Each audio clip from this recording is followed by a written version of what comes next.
안녕하세요.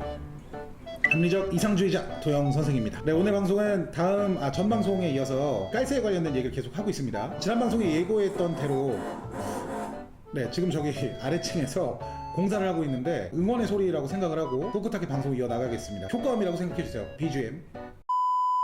코다리 아저씨를 만났던 얘기, 그리고 코다리 아저씨가 중요하다고 했던 얘기 말씀드리고, 제가 그걸로 인해서 어떤 성과를 거뒀는지까지만 말씀드렸는데 일부러 그런 거 아닙니다. 근데 어쩌다 보니까 분량이 길어져서 실무적인 거 이제서야 말씀을 좀 드립니다. 물론 말을 길게 하면은 우리 PD가 항상 다 자르기 때문에.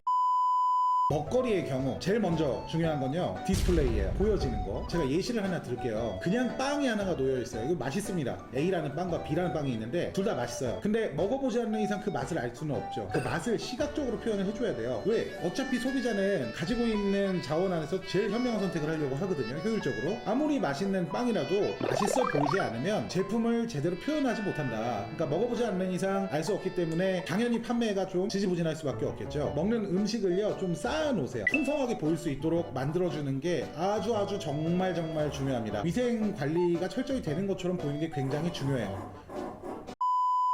시장 같은 이렇게 오픈된 공간 있죠. 여러 사람들이 왔다 갔다 하고, 그렇기 때문에 뭐 대충 해도 된다, 이런 거 정말 잘못된 생각이에요. 오히려 다들 그렇게 하기 때문에 내가 그렇게 하지 않음으로써 나오는 게 바로 경쟁력이거든요. 만두든 뭐 이렇게 야채빵이든 만들어 놓고 음식을 그대로 놔두시기보다는, 튀김도 마찬가지고요. 그 위에 약간 투명한 덮개라든지 얇은 덮을 수 있는 종이라든지요. 근데 음식은 보이긴 해야 돼요. 그래서 투명한 거 사용하시는 게 좋고, 추가적으로 퍼스널 컬러라는 얘기도 있는데 색채 심리학이요, 생각보다 현장에서 되게 큰 영향을 줘요. 파란색 계열은 식욕을 굉장히 떨어뜨리는 효과가 있습니다. 그거는 뭐 제가 많이 먹어본 사람이기 때문에도 얘기할 수 있는데, 푸른 계열보다는 붉은 계열 쪽 식재료를 사용하신 제품들을 진열하시는 게 좋아요. 그리고 ASMR이라는 거 들어보셨을 겁니다. 청각 굉장히 또 중요합니다. 후각은 뭐 말할 것도 없고 음식이니까. 우리가 이제 뭔가 들었을 때 좀 맛있어 보이는 소리들이 있어요. 뭐 꽈배기 하나 먹고 시작할게요.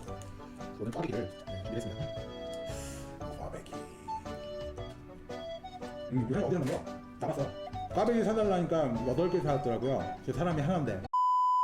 튀김기 소리라든지 막 이렇게 튀겨지는 소리 있잖아요. 맛있는 소리들. 이런 것들이 실제로 나면 제일 좋고요. 좀 크게 나면. 근데 밖에 이제 그런 거 놓을 수 없는 환경이 있어요. 소리를 따로 따서 스피커 있습니다. 스피커 안 보이게 조그만한 거 이렇게 양쪽에다 놓고 그걸 좀 틀어놨어요, 일부러. 그리고 방송에 나온 제품들이 있어요. 그런 거는 방송을 다운받아서, 이게 돈이 조금 들긴 하는데 투자해도 괜찮아요. 이거 효과 직방입니다. TV에다가 소리 크게 틀어놓으시고 돌리세요. 계속 돌아가게. 그러면 손님들이 내가 호객을 하지 않아도 그냥 알아서 쳐다보고, 손님들 금방 이렇게 불러서 제품을 판매를 일으킬 수가 있습니다.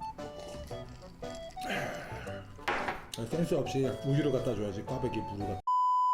두 번째, 미끼 상품을 만들어라. 미끼 상품이 뭐냐면요, 우리가 이제 어프로치 전략이라고 해요. 고객들한테 어떻게 접근을 할 것이냐. 내가 가진 제품 중에 가장 저렴하게 팔 수 있는 제품이 있을 거예요. 그 가격을요, 말도 안 되게 깎아서, 그러니까 옆가게에서 2,000원에 하는 거 뭐 1,100원 그런 식으로 마진 포기하시고 일단 손님이 들어오게 만드세요. 우리가 낚시라고 하잖아요. 미끼예요, 일종의. 그게 미끼 상품이라고 해요. 실제로 우리가 하나를 팔 때 좀 큰 매출을 일으키려고 착각을 한 경우가 있어요. 근데 그것 때문에 오히려 돈을 더 못 버는 경우가 많거든요. 내가 포기할 수 있는 부분은요, 좀 과감하게 포기를 하고, 어쨌든 우리는 장사라면 사실 지나다니는 사람들을 잡는 건 기본이에요. 그 분들이 뭔가 눈에 확 띄게 이 정도 수준의 미끼 상품 하나 설정을 하셔서, 잘 보이네 뭐 엑스 배너 세워놓는 거라든지, 아니면 뭐 광고물 같은 거 제작하셔서 크게 탁 때려 넣으시는 거죠.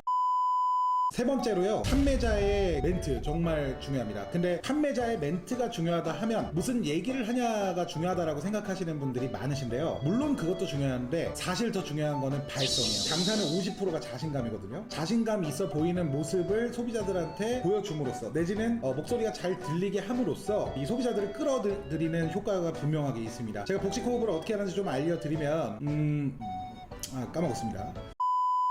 그리고 이제 뭐 중요한 거 멘트 내용이죠. 4개 뭐 1,000원, 3개 10,000원 이런 식으로 내가 그 상품을 팔기 위해 짜놓은 전략을 중심으로 멘트를 치시는 게 좋아요. 미끼 상품을 설정해 놓으신 분들은 미끼 상품 위주로 싸게 손님들한테 어필이 될 수 있도록 말씀을 하시고요. 만약에 뭐 미끼 상품이 없거나 그런 경우에는요, 이 제품이 가지고 있는 뭐 다른 데서 안 팔고 있는 아주 압도적인 경쟁력이 무엇인가를 보시는 거죠. 그게 가격이 될 수도 있고 제품력이 될 수도 있고 효율성이 될 수도 있고 되게 여러 가지가 있을 수 있는데, 경쟁력을 위주로 멘트를 쳐주시는 게 굉장히 중요하다는 거 말씀드리겠습니다. 그리고 추가적으로 하나를 더 말씀드리면 결국에는요, 장사라는 것도 제품을 파는 개념보다는 나를 파는 거예요. 제품은 사실 시장에 널려 있어요. 그 주변에서도 팔고 있을 거고요. 근데 왜 나한테 사야 되지라는 이유를 심어줘야 되는데, 여기까지 안 가시면은 정말 그냥 계속 그냥 물품 판매만 하셔야 되는 것이고, 나를 팔 수 있으면요, 그 짧은 순간에 나에 대한 신뢰를 심어줄 수 있다라고 한다면, 그리고 제품에 대한 특성이 좀 확실하게 있고 제품력이 있고 주문할 수 있는 경로가 나밖에 없게 만들 수만 있다, 그러면 프랜차이즈 기업화까지 시키는 그런 결과도 가져올 수 있습니다. 자, 네 번째로 동선을 유도해 주시는 거 굉장히 중요해요. 보통은 호객을 하실 때 말로써 하시죠. 그게 아니시고 소비자들이 너무 불편해하지 않는 선에서 나가셔서 길을 좀 좁게 만드시는 거죠. 그 길에 약간 중간쯤에 서 있어서 소비자분들께서 조금 우리가 팔고 있는 매대 쪽으로 가까워질 수 있도록 유도해 주시는 게 굉장히 또 중요한 요소 중에 하나예요. 소비자들이 내가 팔고 있는 매대와 가깝게 만들 수 있는 어떠한 장치만 하나 마련해 두셔도 손님들이 유입되는 숫자가 확연하게 차이가 납니다. 마지막으로요, 지금까지는 판매를 잘할 수 있는 방법을 말씀드렸는데, 사실은 더 중요한 건요, 기존에 사갔던 손님을 놓치시면 안 됩니다. 까이세 같은 경우는 계속 이동을 하고 다녀요. 그럼 내가 여기서 팔고 끝이에요. 그러면은 가서 또 팔아야 돼요. 내가 돈을 또 벌려면. 아니면 여기 가서 또 막 엄청나게 노력을 해서 돈을 벌든가. 여기에다가 숟가락 하나만 얹으면 되는 게 하나가 있어요. 핸드폰 번호를 하나 적어서 주문을 받으실 수 있는 경로를 열어주시는 전단지를 하나 조그맣게 제작을 하신다라든지, 무상으로 제작되는 뭐 그런 플랫폼에다가 기존에 사갔던 고객들한테 멘트를 한번 더 해주세요. 제가 지금 드린 이 전단지에 저를 만나지 않아도 살 수 있는 방법들이 있으니까요, 나중에 제가 혹시 또 구입하시고 싶으신데 이 자리가 없을 경우에는 전화를 주시면 제가 택배로 보내드릴 수 있고요, 온라인에 들어오셔서 상품 구매를 하시면 당연히 제품을 보내드리겠습니다. 이런 식으로 그거 한 장을 넣어주시면서 말씀 한마디를 더 해주시면 돼요. 제가 그 용산역 광장에서 장터가 한번 열렸어요. 이틀째 되는 날 된장 10kg짜리를 한 5개 6개씩 사가신 분이 계셨어요. 하나에 12만 원이었거든요. 하루 매출을 찍은 거예요, 그냥 평범하게 보자면. 근데 이분이, 제가 이제 전단지 넣어드리면서 말씀드렸는데, 이분이 알고 보니까 식당을 크게 한 3군데를 하시는 거였어요. 근데 제가 이제 용산역 장터 끝나고 왔는데 이틀 뒤에 전화 와서 12통을 더 보냈고요. 이분이 이제 주변 지인들한테 또 소개를 해주신 거죠. 근데 제가 만약에 그거 숟가락 하나 얹는 거, 말 한마디 더 하고 그 전단지 넣어준 그거 안 했으면 그거 없었어요. 이게 쌓이면 무섭다라는 말씀을 드리는 겁니다. 그럼 제가 생각해도, 물론 저는 이걸 했지만 잘했어요. 아무리 생각해도 꽈배기에 얼음을 좀. 오늘도 시청해주신 분들 진심으로 감사드립니다. 더 좋은 콘텐츠로 찾아뵙겠습니다.